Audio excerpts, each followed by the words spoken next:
Lady Blackfire was a plain black beetle, as big as a bean. She was flying happily around the trees on a hot and sunny day when she suddenly stopped. Her antenna sent some smoke in the air. Where was it coming from? She wondered. She had heat sensors on her sides that could help her find forest fires more than 5 miles away. And so she decided to use them to find out where the fire was. She saw many animals running away from the forest fire not too far away, but she headed straight towards it. She loved fires, especially crown fires.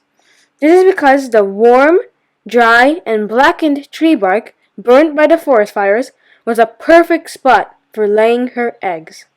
The trees were still hot and smoldering when she crawled inside the bark.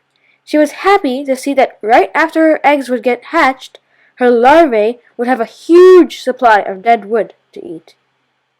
Just as she settled down with the eggs and got comfortable, she heard a knocking on the wood. Oh no! It was Woody Blackback, the black-backed woodpecker.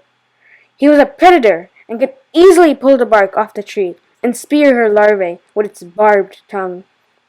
He was clever and could use his black back to camouflage with the burnt tree and hide from its own predators as it hunted for food.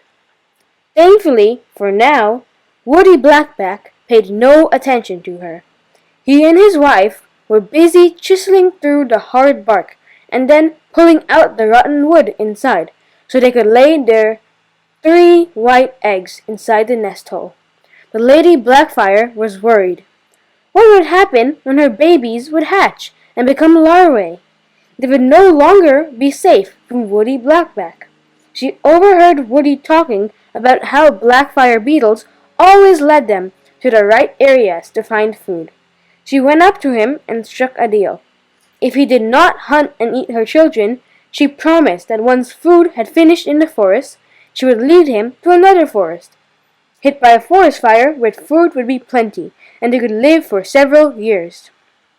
Woody liked the proposal and promised to protect her family from other predators as well.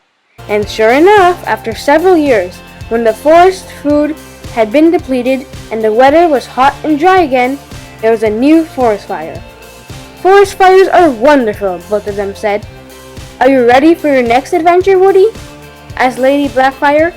Yes, let's go, replied Woody, happily, and off they went to freshly blackened trees to lay a fresh batch of eggs to grow their beautiful family.